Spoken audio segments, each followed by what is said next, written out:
An overview of Elizabeth's family. Elizabeth had always been a symbol of resilience and grace. She grew up in the Midwest in a small town where everyone knew each other's names and shared apple pies on sunny Sundays. The second of three siblings, she quickly learned the importance of family bonds, hard work, and sacrifice. She worked her way through college, balancing part-time jobs and scholarships, and eventually earned a degree in public administration, aspiring to make a difference in her community. Her career brought her to Washington, D.C., where she dedicated over 35 years of her life to serving in a government role. Elizabeth had a knack for problem-solving and a heart for service, and her efforts were often praised as being both meticulous and empathetic. She climbed the ranks steadily, but her work never clouded her values. To Elizabeth, there was little else that mattered more than family. She only had one son, Michael, whom she saw as her greatest accomplishment. Growing up, Michael was her world. Elizabeth juggled late-night meetings and early school drop-offs just to make sure he had everything he needed. She coached his little league games, helped him with science projects, and cheered him on at every milestone. To her, Michael was the embodiment of all her dreams and sacrifices. As Michael grew older, Elizabeth supported his endeavors with unshakable loyalty. She helped fund his education, encouraged his entrepreneurial spirit, and was his safety net during challenging times. When Michael got married to Alicia, a charming but assertive woman from Chicago, Elizabeth welcomed her new daughter-in-law with open arms, hoping to expand her circle of love. Michael and Alicia soon became parents to Ethan, Elizabeth's only grandchild. She adored Ethan, often spoiling him with homemade cookies and colorful storybooks. She tried to be present in his life as much as she could, balancing her newly retired life with the desire to give her grandson the same unwavering support she had given Michael. However, the dynamics between the three adults, Elizabeth, Michael, and Alicia, began to shift as time went on. Michael and Alicia often turned to Elizabeth for support, whether financial or emotional, and seemed to assume that her retirement meant she was at their beck and call. Elizabeth, though retired, had dreams of her own, dreams of traveling, exploring her old hobbies, and finally living her life without obligations and schedules. But Elizabeth was a mother first, and she continued to prioritize her family's needs over her own. She babysat Ethan when called upon, contributed to their household when money was tight, and offered advice when tensions ran high. Still, whispers of doubt began to creep into her mind. Was her love and sacrifice being taken for granted? Did her acts of kindness fuel dependency rather than strength in her son and his family? Elizabeth's story begins at this critical junction. A woman who spent her entire life giving to others, now faced with the choice of redefining her life on her terms, or continuing down a path where her own identity might fade away. Her journey would not be an easy one, but Elizabeth was no stranger to challenges. After all, she had spent her whole life rising above them, and this time, the challenge was to rediscover and reclaim herself. Michael and Alicia's treatment. Michael and Alicia's relationship with Elizabeth shifted noticeably over the years. At first, their requests for help seemed lighthearted and occasionally necessary, times when Ethan needed a last-minute babysitter or when Michael asked his mother for advice on navigating his career. But gradually, the weight of their demands began to grow heavier, pressing into Elizabeth's life more than she had anticipated. "Mama, you're retired now. You've got all this free time," Michael began one morning, leaning on the kitchen counter while Elizabeth poured herself a second cup of coffee. "It would really help if you could pick Ethan up from preschool on Mondays, Wednesdays, and Fridays. Alicia has her Pilates class, and you know how bad traffic gets after work."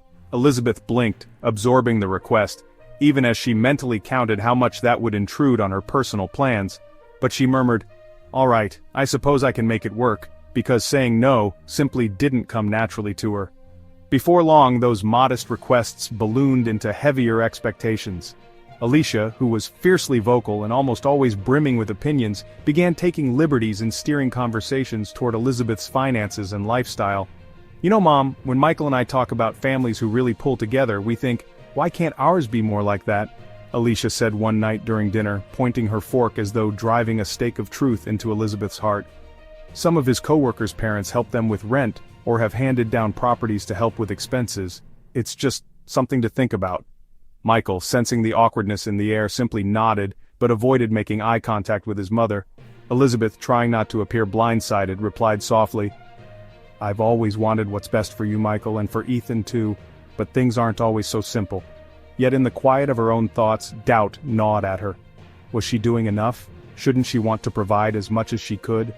As weeks turned into months, the couple's dependency solidified into an almost default stance that Elizabeth felt helpless to resist. Whenever Alicia's voice flared up on the phone, a mixture of irritation and assertion, Elizabeth braced herself.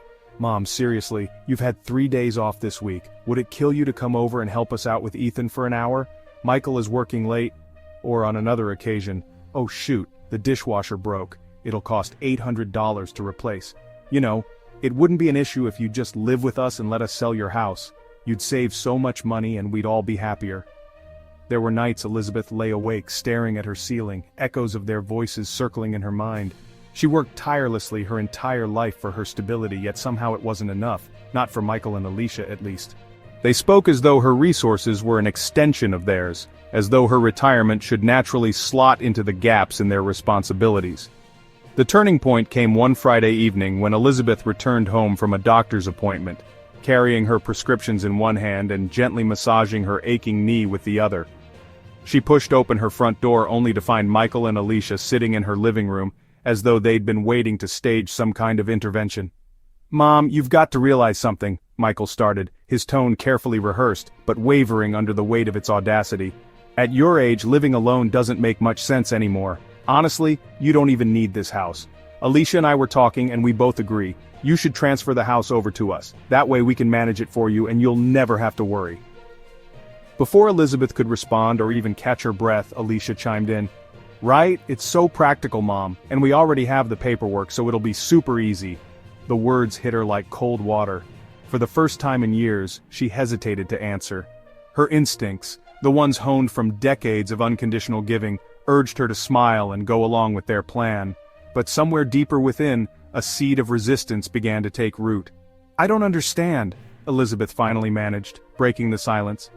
"Why do you think I'd agree to something like this?" Alicia shifted uncomfortably but shrugged. "Because you're family and that's what family does. Support one another. Honestly, I don't see why this is such a big deal." That night, after Michael and Alicia left, leaving behind scattered appeals and vague guilt trips, Elizabeth sat at her kitchen table and gripped her mug tightly. She had never felt lonelier in her own home. She thought of all the years she had spent pouring love and sacrifices into Michael's life, nights balancing budgets to pay for his college tuition, afternoons assembling care packages during his first difficult months of entrepreneurship, mornings cheering him on from the sidelines, and yet, here she sat, a woman cornered, expected to give until there was nothing left. Perhaps the most painful realization wasn't their demands, but the entitlement behind them. Michael and Alicia weren't asking out of desperate need, they were asking because they felt her help was owed to them, and for the first time in her life, Elizabeth wondered if they had truly seen her as a person, or merely an unending source of support. That was the moment when Elizabeth knew.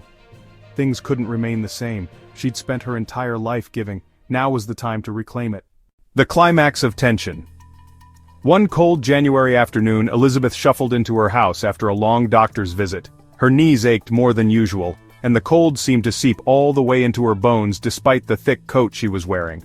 In one hand she carried a brown pharmacy bag filled with her new prescription. In the other her purse dangled loosely as she fumbled with her keys.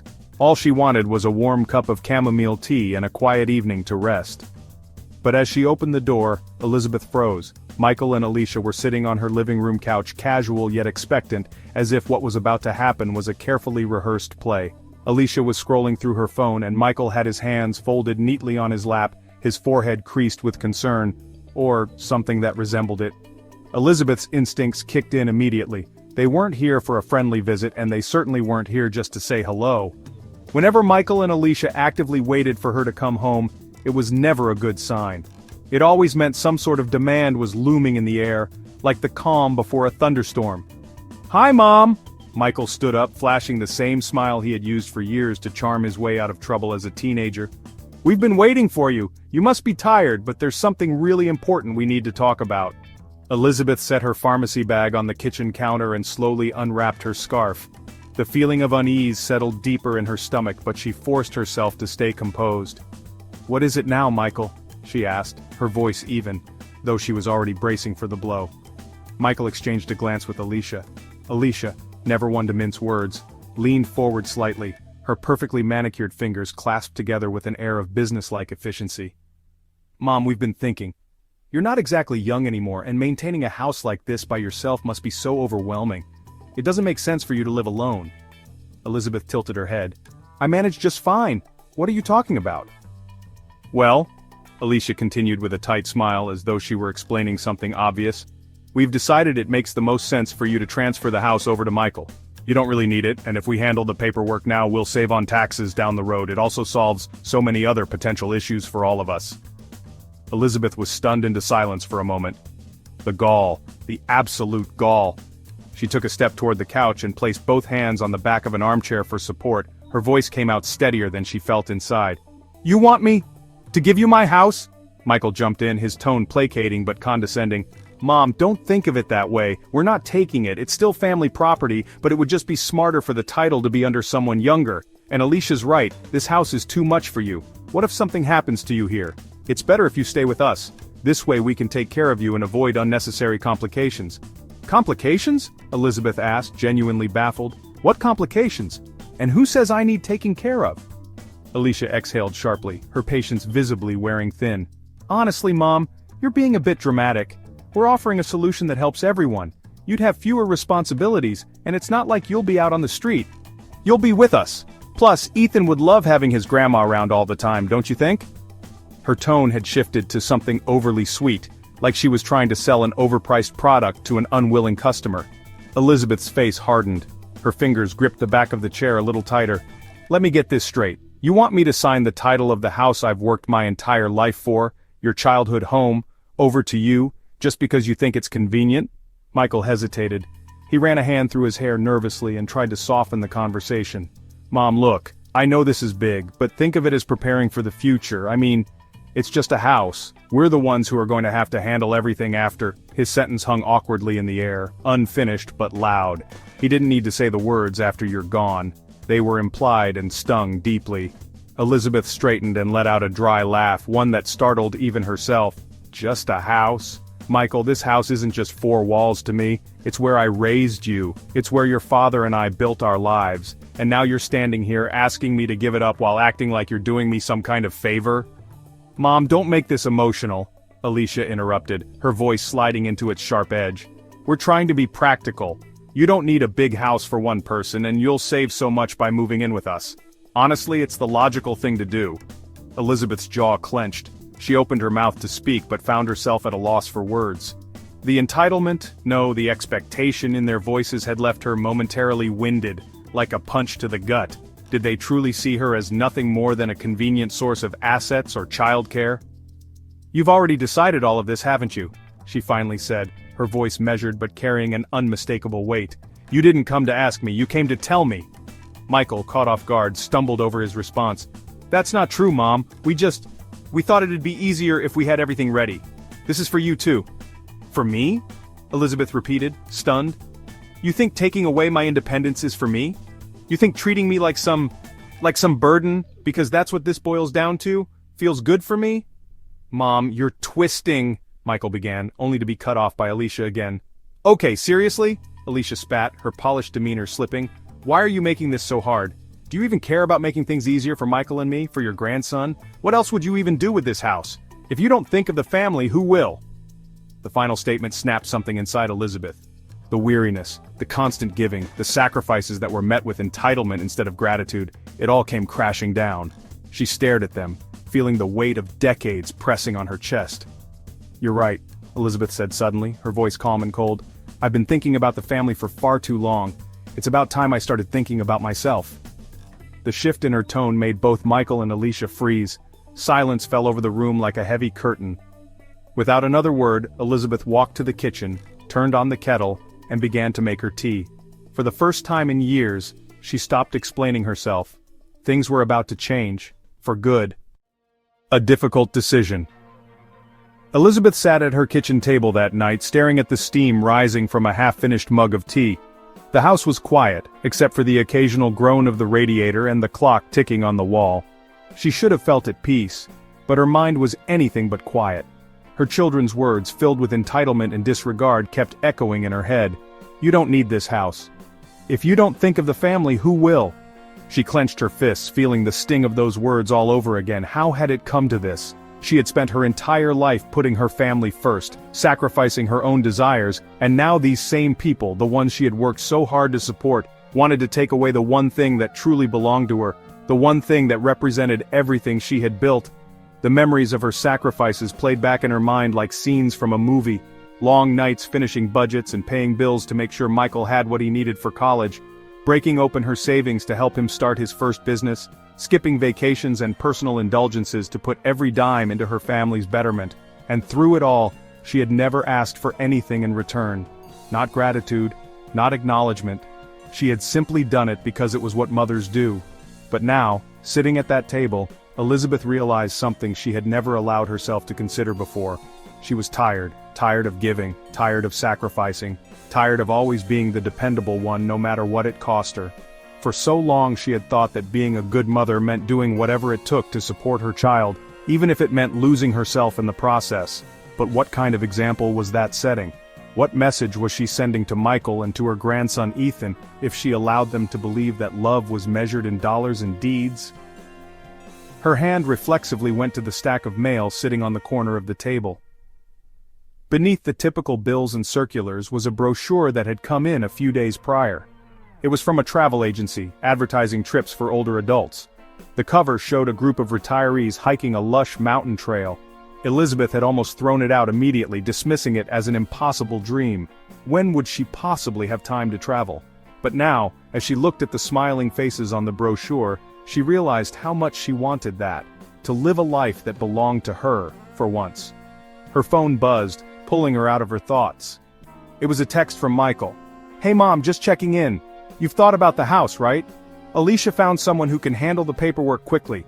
Let's try to get it done this week so we can move forward." Elizabeth stared at the message, her stomach twisting in knots. She loved her son, she really did. But this? Asking her to give up her independence, to relinquish the one thing that was hers alone, just to make their lives easier? It didn't feel right. None of it felt right. She began typing a reply, but stopped halfway through. Her first instinct was to say something appeasing, a polite way to stall the inevitable. But deep down, she knew stalling wouldn't help. They would keep pushing and pushing unless she drew a hard line, right here, right now. The realization hit her like a wave of cold water. This wasn't about just the house. This was about reclaiming herself. Elizabeth pushed the phone aside and rose from the table.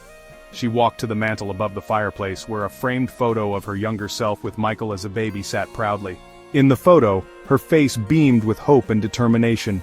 She had promised herself back then that she would give Michael the world, and she had done everything in her power to keep that promise. But maybe now, it was time to make a new promise, to herself. The next morning, Elizabeth woke early with a clarity she hadn't felt in years.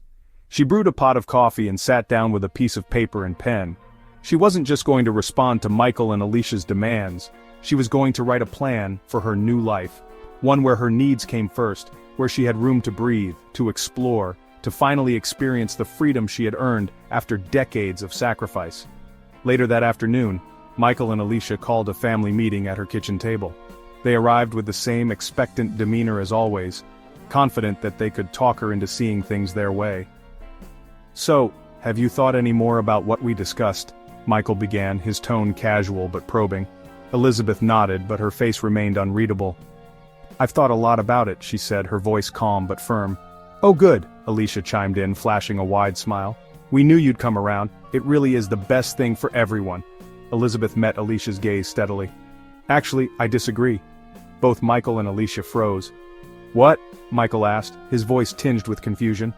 Elizabeth inhaled deeply and folded her hands on the table. "I've spent my whole life giving to this family. And I did it because I love you, Michael, but lately, I've started to feel like I'm not being treated as a person anymore. It feels like I'm just someone you can depend on to fix things for you. That's not love, that's not family." "Mom, that's not fair," Michael started, but Elizabeth held up a hand to silence him. "What isn't fair," she continued, her tone unwavering, "is the way you've been treating me, asking me to give up my home, my stability because it's convenient for you. That's a line I won't cross. I've worked too hard, for too long to let everything I've built be taken away." "Mom, we're just trying to help," Michael said, his voice rising in frustration. "Don't you see? This is about making things easier for all of us." Elizabeth shook her head. "This isn't help, it's control.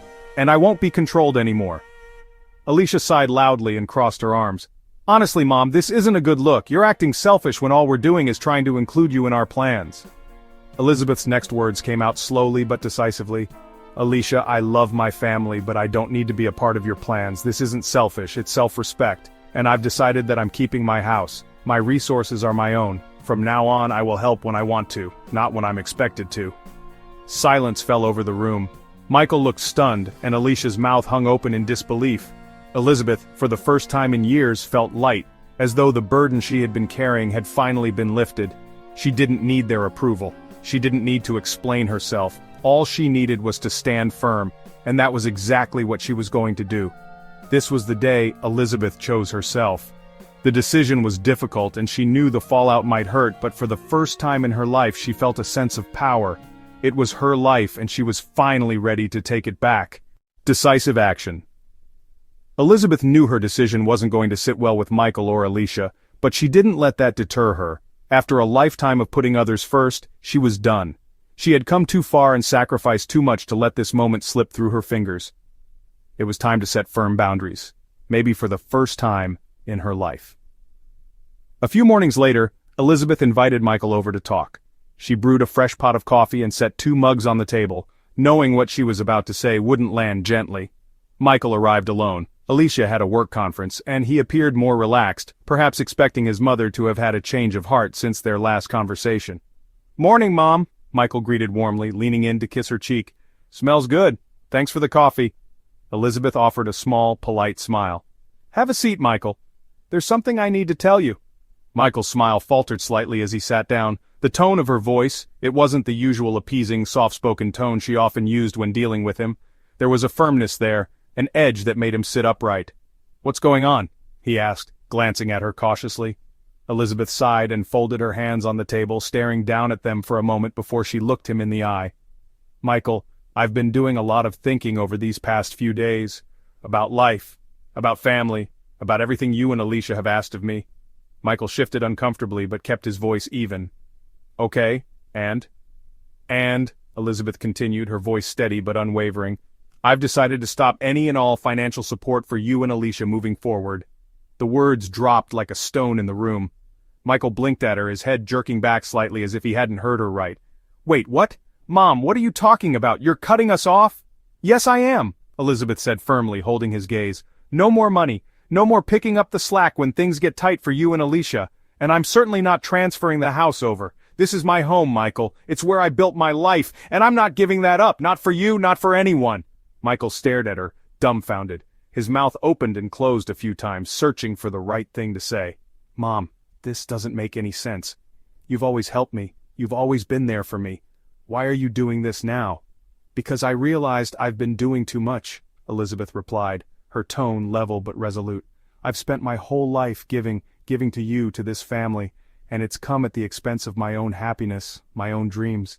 And now, the person who's supposed to care about me the most is standing here asking me to give up the one thing I have left for myself. I love you, Michael, but I won't do it." Michael shook his head, frustration creeping into his voice. "Mom, it's not like we're trying to take advantage of you. We're family. Families help each other."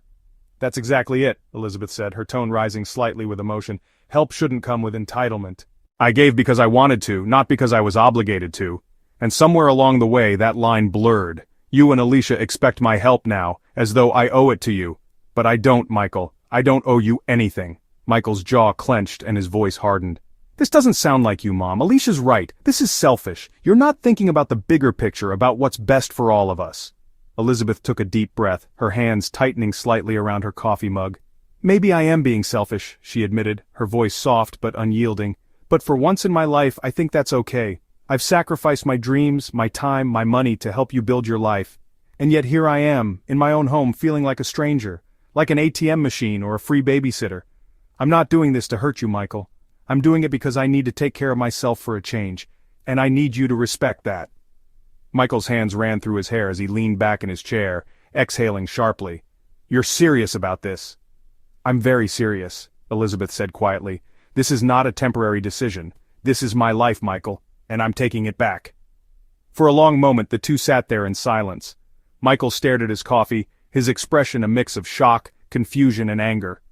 Finally, He looked up at his mother, his voice quieter now but laced with a hint of bitterness. "So, what are we supposed to do? How am I supposed to figure this out without your support?" Elizabeth's eyes softened, though her resolve remained firm. "You're going to have to figure that out on your own. You're an adult, Michael, a capable one. I've given you everything I could to help get you where you are.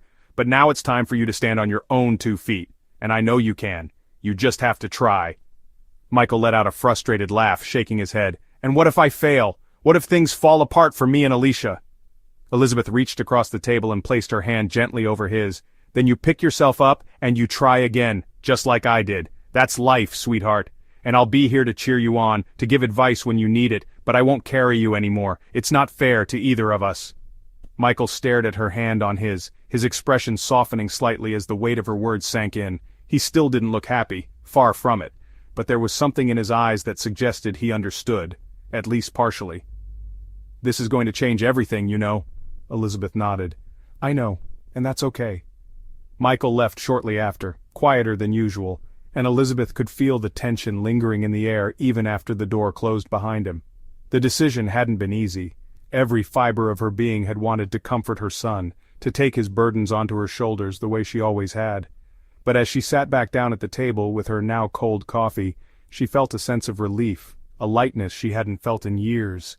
For the first time Elizabeth had stood up for herself, and she wasn't going back. The early difficult days. Elizabeth had made her stand and drawn the line, but the aftermath was anything but easy. The days following her confrontation with Michael were filled with a cold and unnerving silence. The phone no longer rang. Michael hadn't called, and Alicia, unsurprisingly, remained absent. Even the cheerful ding of Elizabeth's text messages, a sound she'd grown used to over the years as Michael or Alicia sent constant requests for help, was now gone. For the first time in what felt like forever, Elizabeth found herself alone, hauntingly so. She paced the halls of her house, her footsteps echoing against the hardwood floors. Dust motes danced in the rays of sunlight streaming through the windows, and the silence seemed to amplify every creak, every movement. Once a house full of warmth and memories, it now felt starkly empty. Her decision had brought her peace, yes, but it also had delivered an ache that gnawed at her in the quiet hours of the evening. One night, Elizabeth sat down with a cup of tea in her favorite armchair by the fireplace. The flames crackled softly, a faint orange glow illuminating the room. She curled up with a fleece blanket draped over her knees, her gaze fixed on the dancing fire. As much as she hated to admit it, the silence made her question herself. Was I too harsh? She thought for the 100th time. Her mind began replaying Michael's words. "This doesn't sound like you, Mom. Alicia's right. You're being selfish." The guilt seeped in like an unwelcome visitor. Had she gone too far? Michael and Ethan were her family, her only family. Yet here she was, sitting alone in an empty house while their lives churned on without her. She'd spent decades sacrificing for them, yet in a single moment, she had severed the very lifeline that connected them. The thought sent a pang of regret coursing through her. Late that same night, as Elizabeth was preparing for bed, she noticed the small, blinking light of her answering machine. She hesitated. Nobody ever left voicemails anymore, so it was odd seeing that tiny red light flickering at her from across the room. Her breath caught in her throat as she pressed the button. "Hey, Mom," came Michael's voice, low and clipped. "I just wanted to say, I don't know what to say actually. I'm still trying to figure things out, okay? This whole thing, it caught me and Alicia off guard. I need time. You're asking me to process a lot. I know you think this is about money or the house, but it's not. It's about family, and I don't know how we're supposed to move forward after this." There was a long pause before the message ended. No goodbye, no love you, Mom. Just the faint click of the recording shutting off. Elizabeth felt the familiar sting of tears welling up as she sat back in her armchair. Michael's voice had been layered with hurt, and something else she recognized all too well. Anger. She pinned the blanket tighter around her and took a shaky breath. He's upset now, but he'll calm down eventually. It takes time. Despite her attempts to reason with herself, the doubts wouldn't stop whispering. What if he doesn't come around? The days blurred together. Some mornings Elizabeth woke up feeling strong, resolute in her decision. She would tend to her small garden, watering her blooming tulips and trimming the hedges that outlined her house. She relished these small, quiet moments, reminders that she had been right to reclaim her life. Other times, though, she would wake up and feel the crushing weight of isolation. Those mornings she would make breakfast and sit at the table staring at the empty chair where Michael usually sat when he visited, or where Ethan had once spilled his orange juice during one of their many sleepovers. Even routine grocery shopping became a peculiar challenge. Elizabeth carefully avoided the candy aisle, which she typically stocked up from to surprise Ethan, and breezed past the packaged cookies she used to bake with him during their weekend visits. Every small thing, a brand of cereal Michael used to eat as a boy, the smell of Ethan's favorite juice, reminded her of what she had given up to finally stand her ground. But the hardest moments came at night. The loneliness inside the quiet house took on a life of its own. Elizabeth would lie in bed staring at the darkened ceiling, her thoughts swarming like restless bees. She replayed her conversation with Michael over and over again, alternating between moments of pride and holding firm, and moments of sneaking doubt. At times she wanted to call him, just to say hi, to fill the space between them with something other than silence. But she'd never press dial. Instead, she clenched her fists and whispered to herself, "If I don't protect myself, who will?" One stormy evening, as rain lashed against the windows and thunder rumbled in the distance, Elizabeth reached for her journal. She hadn't written in it in years, but she needed something, a place to pour out the whirlwind inside her chest. Page after page, she bled her thoughts onto paper, the frustration, the sadness, the questioning, but also the firmness of her resolve. "I raised him to be strong," she wrote, her pen pressing firmly into the page, "and now I have to trust that he will be, because I can't carry him anymore. I can't let them think it's okay to treat me this way. They've taken enough. It's time for me to teach them something new." As challenging as the days were, Elizabeth began noticing small moments of light. A neighbor dropped off a loaf of fresh banana bread one afternoon, staying for tea and idle chatter. The library called to confirm her book club registration, and she began to look forward to the upcoming discussion over Jane Austen. She even found herself lingering at her art easel for longer periods, rediscovering her love for painting, though she had to brush years of dust out of her old watercolor set first. Still, her heart ached for Michael, and for Ethan most of all. She wondered if she'd hear Ethan's laugh echo through her home again, or if he even missed their afternoons of baking sugar cookies. But every time those doubts crept in, Elizabeth returned to her journal and flipped through her scrawled pages for strength. She reminded herself of why she had taken this stand. She reminded herself that this was her time, no matter how lonely it felt in the early days. The wounds were fresh and the nights long, but Elizabeth held on. She knew that healing, for both herself and her son, wouldn't come easy. Yet she trusted in her decision. It wasn't meant to please others. It was meant to save the parts of herself she'd long neglected. And as each quiet day passed, she began to feel the smallest stirring of something new. It wasn't joy, not yet, but it was peace, and it was hers to keep. Rediscovering herself. Elizabeth hadn't planned to rediscover herself. In truth, she didn't even know how to start. For so long her days had revolved around others, Michael's needs, Ethan's laughter, even Alicia's sharp demands. When she woke up now, the silence in her house felt immense, almost oppressive, but somewhere within that silence, she heard a soft whisper, a voice she'd kept buried for years saying, "It's your time now." One morning, while tidying up the cluttered drawers in her art room, though calling it an art room felt wrong, as it had been years since she last used it, Elizabeth stumbled across something she hadn't seen in ages. A canvas, half-painted, peered out from a corner of the room, the edges curling slightly from neglect. She paused, pulling the canvas out carefully. Time had dulled the vibrancy of the unfinished landscape, but the strokes on it, they felt familiar, like an old friend she hadn't seen in decades. Her heart clenched slightly as she sighed and whispered to herself, "When did I stop painting?" The doorbell rang before she could sit with the thought for too long. Elizabeth brushed her hands on her jeans and shuffled to the door. It was Karen, her next-door neighbor, holding a plate of cookies she'd baked. Karen had always been the cheerful type, a little nosy, perhaps, but well-meaning. "Good morning," Karen chirped, handing her the plate. "I was just about to run errands and thought Elizabeth might want some company today." "How are you holding up?" Elizabeth smiled politely as she invited her inside. "Oh, keeping busy." Karen raised an eyebrow, setting the cookies down and helping herself to a chair at Elizabeth's kitchen table. "Keeping busy doing what? I mean, unless you've gone on some wild adventures without me knowing, I imagine things must be a little quiet." Elizabeth chuckled softly and poured them both cups of tea. "It has been quiet, too quiet. I actually found an old painting earlier today." Can you believe it's been years since I even touched a paintbrush? Karen's eyes lit up. You used to paint? I didn't know that. What in the world stopped you? Elizabeth stirred her tea, avoiding Karen's gaze as she mumbled, Life got in the way, I guess. Michael needed me. Work was so demanding back in the day. Then Alicia came into the picture and it just slipped away. Karen leaned forward slightly, her hands wrapped around her tea mug. Let me give you some neighborly advice, Elizabeth. Life always gets in the way. If you wait for it to stop, you'll be waiting forever. Why not pick it back up? Elizabeth hesitated, taking a slow sip of her tea. The idea both intrigued and scared her. I don't even know where to start. It feels so far away now.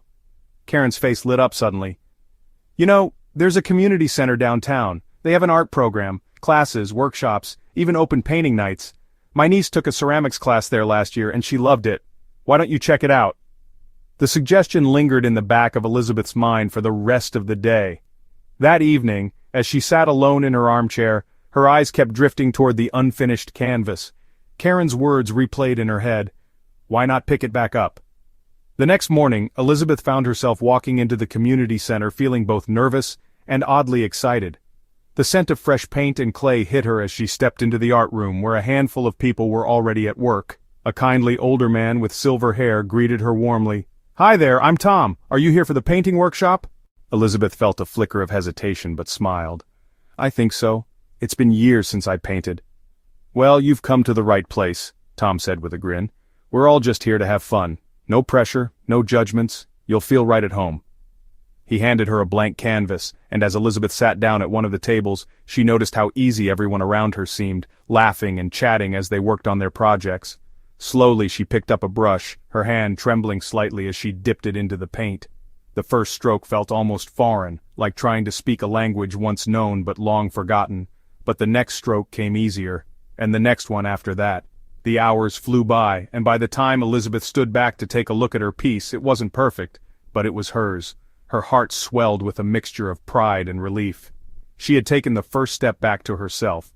Later that evening she called Karen, unable to hold back her excitement.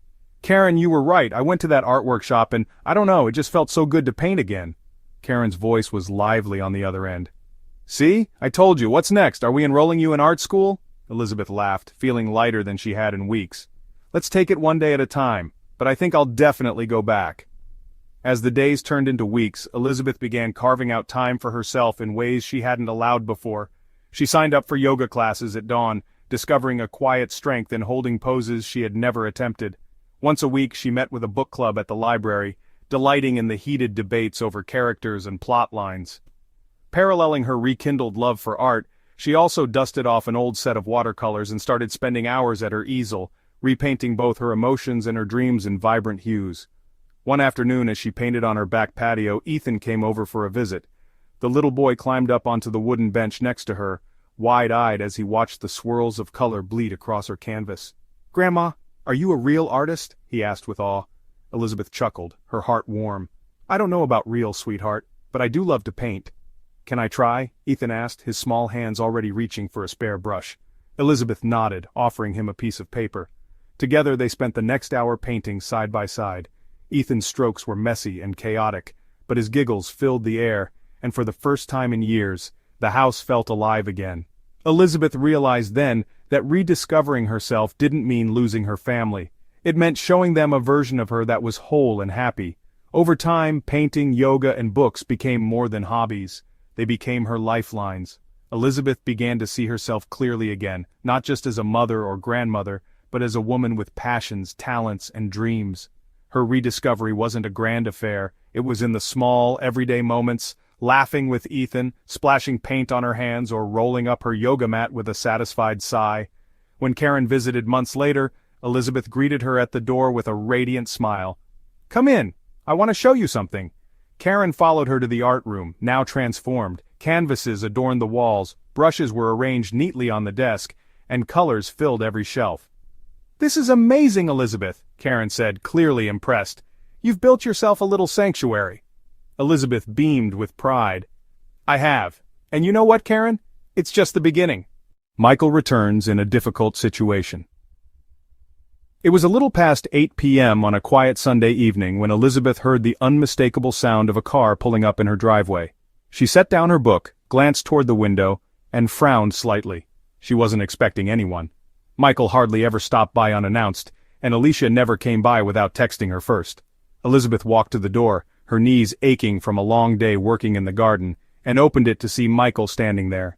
His shoulders slumped visibly, as if the weight of the world had been resting on them. His face was drawn, his hair a mess, and while his usual confident air was replaced by something far more fragile, her heart ached at the sight of him. "Michael?" she asked, her voice loaded with concern. She pulled the door open wider. "What's wrong? Are you okay?" "Hey, Mom," he said quietly, his tone so low that it barely carried over the threshold. He shifted the weight of the bag slung over his shoulder. "Can I come in?" She immediately stepped aside, motioning for him to enter. "Of course," she said, already piecing together that this wasn't going to be a casual visit. Her son's face told her everything. Something was very wrong. Michael walked into the living room but didn't sit. Instead, he stood in the center of the room, looking around nervously, as though he was seeing everything. The well-worn couch, the family pictures on the wall, the small trinkets Elizabeth had collected over the years, for the very first time. Elizabeth closed the door behind her and turned toward him. "Michael, you're scaring me. What's going on? Is everything okay with Ethan?" Michael let out a broken, shaky breath as he dropped his bag onto the floor. "No, Mom, everything is not okay. It's bad." Elizabeth's stomach sank. She wiped her hands on her jeans and tried to keep her voice steady. "Talk to me," she said, sitting down on the couch. "What's bad?" Michael finally dropped into an armchair, his hands resting on his knees. He stared at the floor as he spoke. "It's everything, Mom. The finances. Alicia." He paused, dragging out the silence in a way that spoke volumes. "Alicia's left." Elizabeth blinked, the words taking a moment to register. What?" Michael looked up at her, his eyes rimmed with exhaustion and guilt. "She left me, took her stuff and left the house last week. She said she needed time, but let's be real, this isn't about time, she's gone." Elizabeth opened her mouth to comfort him but hesitated. She could sense there was more he hadn't said yet, so she waited, letting the silence hang heavy in the room. Finally, Michael continued. "Part of it was because of the debt," he admitted, his voice cracking as he spoke the words. "Credit cards, loans. It just kept piling up. I thought I could handle it all, but it got out of control. She said she was tired of living like this, always stressed about money, always fighting about how we couldn't afford things. She blamed me." Elizabeth felt her chest tighten as she listened. "Michael," she started, but he interrupted. "I don't blame her," he admitted bitterly, shrugging. "I mean, she wasn't wrong. A lot of it's on me. I made some bad decisions, took out loans I shouldn't have. I thought I was doing what was best for Ethan, for her. But now she's gone and it feels like—" He stopped, pressing the heels of his hands into his eyes as though trying to steady himself. "It feels like my whole life is falling apart." Elizabeth let the words sink in, her heart breaking for her son. She could see the weight he was carrying, the guilt, the shame, the overwhelming pressure of trying to hold everything together for his family. But even through her sympathy, a flicker of something more pragmatic nudged at her. This moment, this breaking point, could also be the wake-up call Michael so desperately needed. "What about Ethan?" she asked gently. Michael sighed deeply. "He's with me. I'd never let her leave with him. I mean, he's been asking where his mom is and I don't even know what to tell him. But he's staying with me. I'll never let him think he doesn't have at least one parent here that loves him." Elizabeth nodded, her chest tight with emotion. "Good," she said softly. She paused for a moment, choosing her next words carefully. "Michael, I'm sorry you're going through this, I really am. I know how much this hurts you more than you can probably say, and it's okay to feel all of it. Hurt, fear, anger." She paused again, letting her words sink in. "But sweetheart, you've got to take responsibility for this. For Ethan, for your life." Michael looked up at her, his brows furrowing. He looked lost. "Mom, I don't know how. I have no idea where to even start." Elizabeth leaned forward, her voice steady but kind. "Well, the first step is admitting you can't fix everything overnight. You're in a mess, Michael, and it's going to take time to get out of it. But you can do it. You're going to have to put in the hard work, make sacrifices, and figure out what really matters. You owe it to Ethan, and to yourself. So, what do I do?" he asked, almost childlike in his vulnerability. Elizabeth exhaled. "For starters, you're going to have to sit down with a financial counselor, someone who will help you organize your debts and figure out a budget. I know it sounds overwhelming, but you have to start somewhere. There's no magic fix for this, and you can't just hope it will go away." Michael nodded slowly, though his face still showed hesitation. Okay, but what if it doesn't work? What if— It will work if you work at it, Elizabeth interrupted firmly. And I'll help you figure it out, not by giving you money, not by bailing you out, but I'll connect you with resources, help you look for part-time jobs, whatever it takes to get you on your feet again. But Michael— Her voice softened and she leaned forward, her hand resting gently on his knee. You've got to want it. You have to fight for it. Michael looked at her hand and nodded. I do. For Ethan, if nothing else. Good, she said with a small smile. That's where you start, with him, with you, one step at a time. The mother and son sat quietly for a moment, the tension beginning to lift slightly.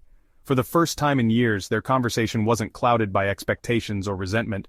Instead, they were just two people, one offering guidance, and the other daring to lean on her wisdom. Mom, Michael started, his voice breaking slightly. Thank you for not giving up on me. Elizabeth squeezed his knee gently and smiled. You're my son, Michael. I'll always believe in you. But this time you're going to have to believe in yourself too. Over the coming weeks, Michael began the slow, uphill climb of rebuilding his life, and against the odds, Elizabeth found herself quietly proud. Not because he leaned on her, but because he had finally learned to stand on his own. Tough advice. Elizabeth sat across from Michael at the kitchen table, the same table where she had served countless bowls of cereal to him as a child, where they had once laughed over burned pancakes during Sunday breakfasts. But today was different. The air between them was heavy, more weighted than any moment Elizabeth could recall. She wasn't sure how he'd take what she was about to say, but she knew it was necessary. Michael fidgeted with his coffee mug, his eyes darting between the table and his mother.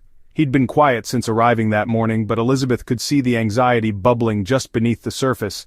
She wasn't sure if it was shame, frustration, or fear, likely all three. Michael, she began softly but with intent. Her voice was steady, though the words that were about to come held far more weight than either of them expected. Michael looked up at her, his eyebrows knit together with a mix of hope and hesitation. Yeah, Mom? His voice was low, almost childlike. Elizabeth sighed, both out of love and exasperation.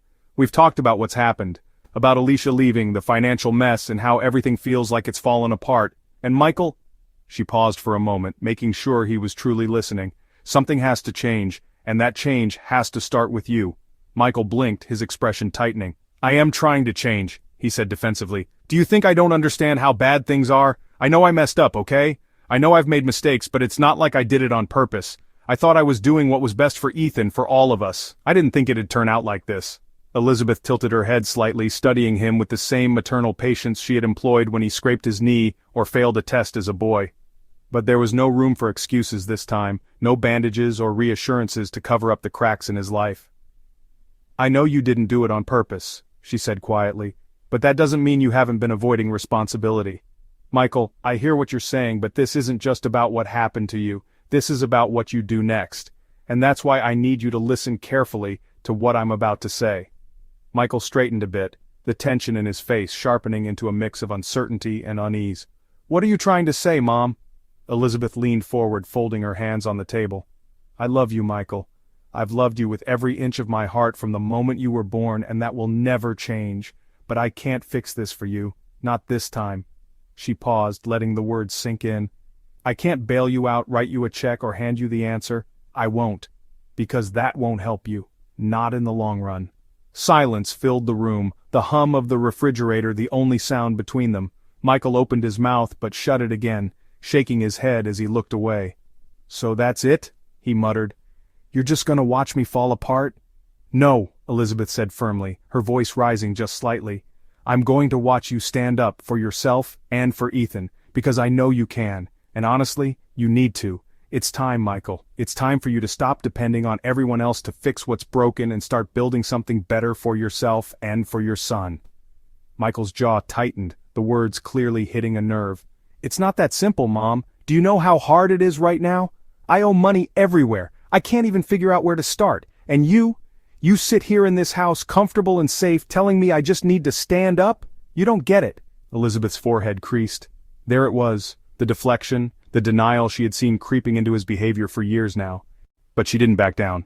You're right, she said evenly. I am safe here, comfortable even, and I worked damn hard to make it that way. Michael, you're 38 years old. Do you think it was easy for me when I was your age? Do you think raising you, paying bills and holding down a full-time job while your father was sick was some sort of stroll through the park? Michael flinched slightly, the honesty cutting deeper than he seemed prepared for. Elizabeth softened her tone but kept her resolve. It wasn't easy, Michael. It was the hardest thing I've ever done. But I didn't have anyone to lean on. Not the way you've leaned on me. So I had to figure it out. One step at a time. And now, it's your turn. Michael slumped back in his chair, rubbing his temples. I don't know if I can fix this, Mom. What if I screw it up worse? Elizabeth reached across the table and placed her hand on his, giving him a reassuring squeeze. That's the thing about tough situations, sweetheart. You might screw up. You might make mistakes along the way, but you learn, and you keep going. Because this isn't about being perfect. It's about being willing to fight for yourself, for your son, for the life you want. Michael looked at her, his eyes glassy with emotion. But where do I even start? I'm buried, Mom. I don't even know where to dig. Elizabeth leaned back in her chair, determined. You start by prioritizing, by setting small goals you can achieve. The credit card companies? Call them. Set up a payment plan. That loan you regret taking out? Find a financial advisor who can help you restructure it. And your budget? Create one, even if it means cutting out things you don't want to cut out. Sacrifice isn't fun, Michael, but it's necessary. Michael groaned, running one hand through his hair. I don't know, Mom. It just feels impossible. It's only impossible if you don't try, Elizabeth said firmly. And here's the other thing. I'll help you, but not by giving you a free pass. I'll help you find resources. I'll encourage you. I'll be here when you need advice, but that's it. The actual work, that's on you. Michael was quiet for a long moment. Finally he sighed, his shoulders sagging as he nodded. Okay, Mom, I get it. I don't like it, but I get it. Elizabeth smiled faintly. That's a start. As the conversation wound down, Michael leaned back in his chair, the tension in his face softening just slightly. Thanks, Mom, for being honest, even if it's not what I wanted to hear. Elizabeth laughed gently. Honesty is what you're always going to get from me, Michael. I won't sugarcoat things, not when you need the truth. But I believe in you. And I know you can do this. You're stronger than you think. Michael stood up slowly, reaching for his bag. All right, I guess I've got some calls to make. And a budget to figure out. Elizabeth nodded, standing as well and walking him to the door. Remember, one step at a time. You'll get there. She placed a hand on his shoulder before he stepped out. And Michael, I'm proud of you. For admitting this is hard. That takes courage. Michael turned back to her, a faint smile tugging at his lips. Thanks, Mom. I'll try not to let you down. You're not letting me down, Elizabeth said, her voice warm. But don't do it for me. Do it for yourself, and do it for Ethan. As she watched him walk down to his car, her heart swelled with both pride and a cautious hope. He had a long road ahead, but for the first time in years, it felt like he was ready to walk it. And that, Elizabeth knew, was the first step to real change. The change in Michael. Months after that tough conversation at his mother's kitchen table, Michael began to change in ways Elizabeth had only dared to hope for. But transformation is rarely linear, and his journey was far from easy. It started with denial, as most hard changes often do. For the first couple of weeks, Michael tried to avoid the reality of what his mother had said to him. It was too heavy to process all at once. He told himself he had time to figure it out, to catch up eventually. But time doesn't wait, and Michael soon realized he wasn't moving forward, just standing still. He called Elizabeth one evening, his voice strained but steady. Mom, can I come over? It was a Tuesday night, just after she'd finished dinner and cleaned the dishes, but Elizabeth didn't hesitate. Of course you can, sweetheart, you're always welcome, she replied, her voice soft with the warmth only a mother can conjure. Michael arrived an hour later, his usual confident swagger replaced by something quieter. He sat down at the same kitchen table where they'd had their hard conversation weeks earlier, his hands resting on the table in a way that showed both tension and vulnerability. Elizabeth poured him a cup of tea and sat across from him. I've been thinking about what you said, Michael began, his eyes locked on the cup of tea in front of him. It's been hard to swallow, if I'm being honest. The thought that I have to completely rebuild my life, it feels impossible. Elizabeth nodded, letting him speak without interrupting. She could tell he wasn't finished. But, Michael continued, glancing up at her with a flicker of resolve, I know you're right. I've spent a lot of time blaming things, Alicia, the debt, the economy. But I've realized, I've got to own up to my part. I screwed up, Mom. I let things get this bad. And I think, it's time to fix it. For a moment Elizabeth just stared at him, her chest filled with a mix of pride and relief. She reached across the table and placed her hand over his. "Michael, it takes a lot of courage to admit that. I'm proud of you. Not for being perfect, but for wanting to do better." Michael exhaled deeply, the first real sign of lightness she'd seen from him in weeks. Over the following months, Michael's promise to rebuild his life didn't just remain words, it became a plan. Small, imperfect steps eventually turned into consistent efforts. With a little nudging from Elizabeth, he met with a financial counselor who walked him through every terrifying detail of his debt. He called Elizabeth one afternoon after his first meeting. "Mom," he said, his voice somewhere between exhaustion and disbelief, "I didn't realize how bad it really was until I laid it all out with the counselor today, but the funny thing is, I don't feel as hopeless as I thought I would. I guess having it written out, like step by step, makes it feel manageable." "Almost." Elizabeth smiled on the other end of the phone, warmth and pride filling her voice. "That's a good first step, Michael. Managing something like this takes time. The important thing is that you've started." "It's scary though," he admitted. "I literally have to cut down on everything. No eating out, no random Amazon orders. I even canceled my streaming subscriptions." He paused, chuckling though it was faint. "It's not easy, Mom, but I don't know, I feel good in a weird way, like I'm finally doing something." His second big change came when he took on a second job working on weekends. Michael, once too proud to work outside his field, surprised Elizabeth when he joined her for dinner one night and announced he'd started delivering packages for a local delivery service. "It's nothing glamorous," he said, shrugging as he piled mashed potatoes onto his plate, "but it's an extra $600 a month. I can put all of that toward the debt." Elizabeth's eyebrows shot up in surprise before a warm smile broke across her face. "That's wonderful, Michael. Hard work isn't about glamour, it's about doing what you have to do. Your dad used to say the same thing when he took on those side gigs fixing up old cars." Michael paused, the mention of his dad making his expression soften. "Yeah, I've thought about Dad a lot lately. I think he'd be disappointed in me. I've messed things up so much." Elizabeth reached out and squeezed his hand. "Your father would never be disappointed in a man who's willing to fix his mistakes. That's what mattered most to him, effort. And Michael, you're putting in the effort." Through all this, Michael's relationship with Ethan deepened in ways even Michael hadn't imagined. Without Alicia there to pick up the slack, Michael took over all the parenting responsibilities full-time. There were sleepless nights when Ethan wanted his mom. There were hectic mornings rushing to get his son to preschool. But there were also moments of joy, simple ones, like putting together Lego sets on the living room floor, or sharing a Saturday morning fishing trip at the nearby lake. On one of those Saturdays, Michael brought Ethan over to Elizabeth's house. The three of them sat on the back porch, sipping lemonade while Ethan wiggled his legs excitedly, showing off the little fish he'd caught that day. "Grandma, I caught a real fish. It was small, but Daddy said I did great," Ethan exclaimed, his face glowing. Elizabeth laughed, tousling his hair. "I bet it was the best fish anyone caught all day." Michael grinned from the chair across the porch, wiping a bead of sweat from his brow. "I don't think I've ever fished this early in my life. But Mom, it's worth it. Seeing Ethan's face light up like that makes all of this feel worth it." Elizabeth didn't say anything right away. She just smiled, watching her son and her grandson together. For the first time in years, she could tell Michael was beginning to understand what mattered most in life. Months later, Michael's debt wasn't fully cleared, but his progress was undeniable.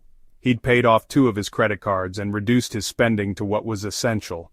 But the biggest change Elizabeth saw wasn't in Michael's finances, it was in his attitude.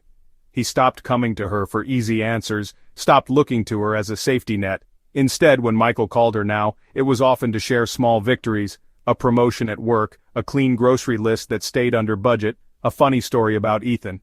One evening, over a quiet dinner, Michael looked up from his plate and said something Elizabeth would remember for the rest of her life. "Mom, I get it now. All those years when you worked so hard to make sure I had what I needed, and not just the money, the stability, the support." He shook his head, a soft, almost rueful smile on his face. "I took so much for granted. I thought love was just making sure people were comfortable. But now I see, it's also about teaching them to be strong. So thanks for being strong, Mom, for setting boundaries. Even when it hurt." Elizabeth's throat tightened with emotion, but she smiled and reached for his hand. "You've taught me something too, Michael, that it's never too late to grow." And for the first time in years, as they sat together at that old kitchen table, both Elizabeth and Michael felt something they hadn't in a long time. Peace. Rebuilding the relationship. It had been months since Michael started to turn his life around. For the first time in years, his calls to Elizabeth were no longer filled with frustration or guilt. Instead, they were peppered with genuine conversation, small victories, and sometimes even laughter. But there was still a gap between them, one that hadn't fully closed yet, a lingering distance created by the years of dependency, resentment, and miscommunication. Michael decided it was time to change that. One Saturday morning, just after sunrise, Elizabeth heard a soft knock on her front door. She had been sipping her coffee by the kitchen window, the scent of freshly baked banana bread wafting through the house. "Who could that be so early?" she murmured to herself as she placed her coffee cup down and made her way to the door. When she opened it, there stood Michael, holding a box of pastries in one hand and balancing Ethan on his hip with the other. Ethan beamed at her, holding up a handmade card he'd clearly worked hard on. Crayon scribbles covered the front, and a big, uneven heart was drawn in the center. "Happy Saturday, Grandma!" Ethan exclaimed proudly, shoving the card into her hands before she could say a word. Elizabeth chuckled, her heart swelling as she opened the card.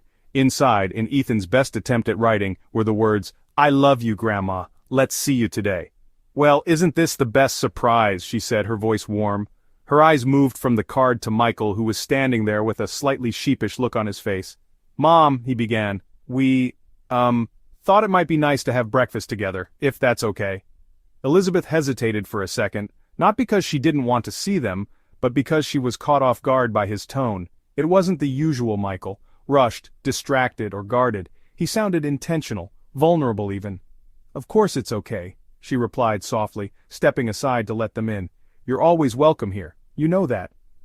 After breakfast, a warm meal of scrambled eggs, bacon, fresh fruit, and the pastries Michael had brought, they all sat around the table sipping coffee while Ethan colored quietly in the corner. The morning sunlight streamed through the windows, and for the first time in a long time there was an ease between them that felt almost familiar, almost. Michael cleared his throat, breaking the comfortable quiet.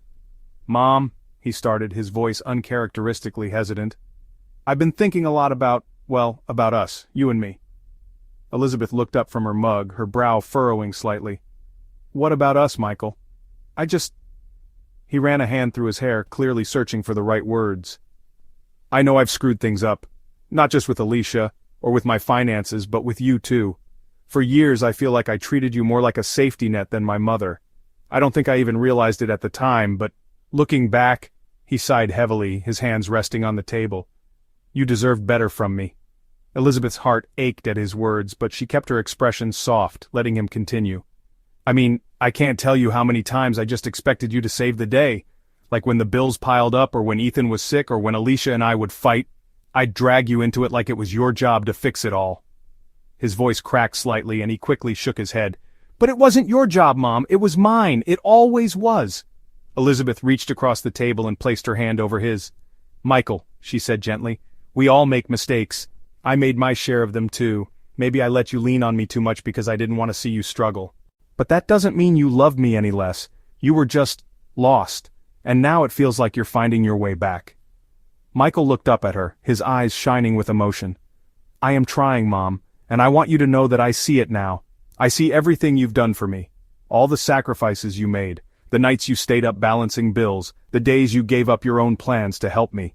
I never thanked you for any of that. Not really." Elizabeth chuckled softly, trying to ease some of the weight in the room. "Michael, if I had $1 for every time a parent went unthanked, I'd be a very rich woman." But Michael didn't laugh. He leaned forward, his expression serious.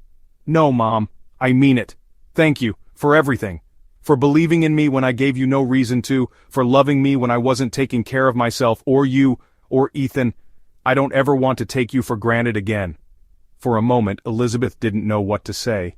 She had prayed for this moment for years, but now that it was here, the raw honesty of it left her speechless. She squeezed his hand tightly, her voice thick with emotion. "Michael, I've always been proud of you. Even when it was hard.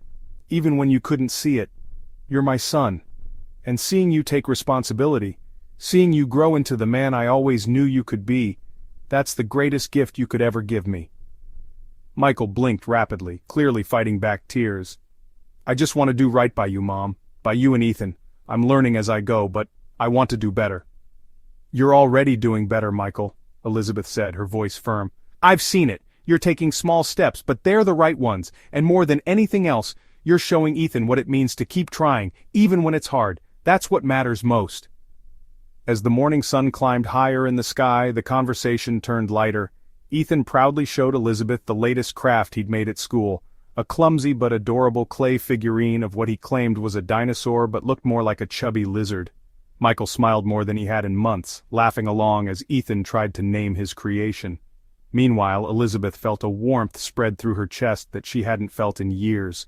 Their relationship wasn't perfect. There would still be challenges and moments of frustration, but as she watched Michael lean into fatherhood and take pride in his hard-earned progress, she knew they were finally on the path to something stronger, something real.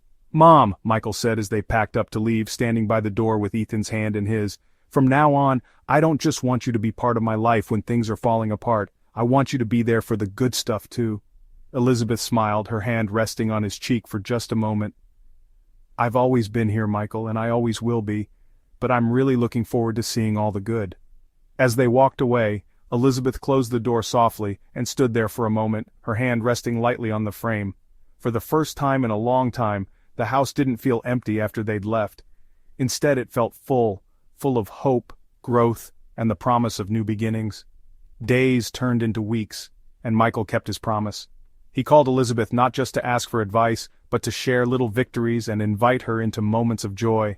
The coffee at the kitchen table tasted sweeter, the laughter more frequent. They weren't just mother and son anymore. They were partners in rebuilding their family's story, one step at a time. Elizabeth's joy. Elizabeth sat on the porch swing one golden afternoon, a cup of chamomile tea resting in her hands, and a soft breeze rustling through the oak trees surrounding her yard. For the first time in what felt like years, her heart was light. She watched the sun dip lower into the horizon, casting a warm amber glow across her garden. A gentle smile tugged at her lips as the familiar sound of Ethan's laughter drifted through the open window. Inside the house, Michael was helping Ethan with an arts and crafts project. Glue sticks, colored paper, and glitter were spread across the dining table in beautifully chaotic fashion.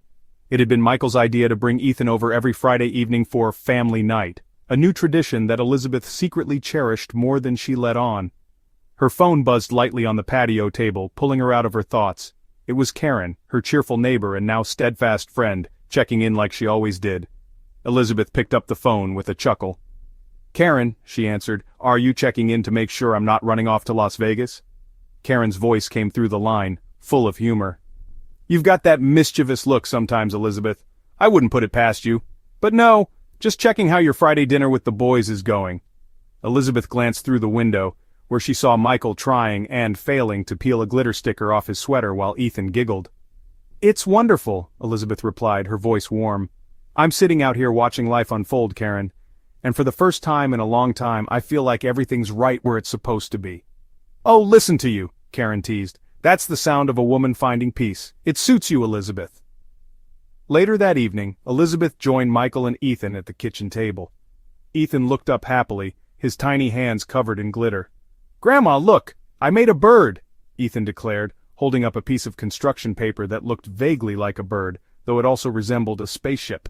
Elizabeth gasped dramatically, clasping her hands in front of her chest. "Ethan, that's the most beautiful bird I've ever seen. Did you make that all on your own?" Ethan nodded, beaming with pride. "Uh-huh, Daddy helped, but it was mostly me." Michael chuckled softly, leaning back in his chair. "Don't let him fool you, Mom. He's the creative genius. I just provide the glue." Elizabeth placed a hand on her son's arm, her gaze meeting his. "You're too modest, Michael. I see what you're doing for him. You're giving him what every child needs, a dad who's present and loves him more than anything. That matters, a lot." Michael's smile faltered for a moment as her words hit him. He exhaled quietly and said, "Thanks, Mom. That means more than you know." His voice softened. "I'm just trying to be better every day. For Ethan, for myself, for us." Elizabeth's heart swelled. "And you're doing it, Michael. I've never been prouder of you, of the man you're becoming." She leaned in slightly, smiling as she teased him. "Even if you still can't keep glitter out of your hair." Michael laughed, brushing at the sparkles in his dark hair. "It's impossible. I think glitter just finds me. It's like it knows I'm a dad now and is out for revenge." After dinner, while Ethan curled up on the couch with a picture book, Michael and Elizabeth lingered at the dining table sipping coffee and chatting quietly. It was these moments Elizabeth treasured most, the easy laughter, the unhurried conversations, the comfort of finally having her son not just as a child she guided, but as an adult she respected. "Mom," Michael said thoughtfully, his voice careful, almost hesitant. "I've been meaning to tell you something." Elizabeth set her coffee cup down, her brow furrowing slightly. "What is it, sweetheart?" He rubbed the back of his neck, a small nervous habit she recognized from when he was a boy. "I know I've said this before, but I don't think I've said it enough or the right way. Thank you for everything, for never giving up on me." He paused, glancing over at Ethan on the couch and then back at her. "But also for teaching me what it means to stand on my own 2 feet. If you hadn't set those boundaries, I don't think I'd be the kind of father Ethan deserves today." Elizabeth reached out and took his hand gently. Her voice was calm, steady, but carried a weight of deep emotion. "Michael, parenting is never perfect. I've made my mistakes along the way, and I'm sure you see them as clearly as I do. But the one thing I've always held on to is the belief in you. Setting those boundaries wasn't easy for me either, but I knew you had it in you, and now look at you. You've proven me right." Michael shook his head with a light laugh. "I hope I have. Still a work in progress, though." Elizabeth smiled warmly. "We all are, Michael, at any age." They sat in silence for a moment then, the comfortable kind that only comes when words are no longer needed. Elizabeth let herself breathe in the fullness of it all. The joy of seeing her son mature, the love of having her grandson nearby, the peace she'd spent years chasing and had finally found. Before he left that evening, Michael carried a sleepy Ethan to Elizabeth's door. The little boy stirred slightly in his father's arms and blinked up at Elizabeth. "Grandma," he mumbled drowsily. "Yes, my love?" Elizabeth whispered, brushing a soft kiss across his forehead. "I love you," Ethan said before nuzzling back into Michael's shoulder. Tears prickled the corners of her eyes as she smiled. "I love you too, Ethan. Always." And as Michael stepped out into the cool night air, turning back to wave one last time, Elizabeth felt her chest fill with warmth. All the struggles, the sacrifices, the tears, it had all led to this. Life wasn't about perfection. It was about moments like this. Imperfect, but profoundly beautiful. Later, in the quiet of her home, Elizabeth sat back in her favorite armchair, her second cup of tea resting in her hands. The house wasn't empty, not really. It carried the echoes of joy, of growth, and of love. She leaned her head back and closed her eyes, letting out a soft sigh of contentment. For the first time in her life, Elizabeth understood the true meaning of happiness. It wasn't about what she gave to others, though that had been part of it. It was about seeing her sacrifices blossom into something bigger, her son thriving, her grandson laughing, and her own self rediscovered. "I'm exactly where I'm supposed to be," she whispered to herself, her smile lingering long into the evening, and she was.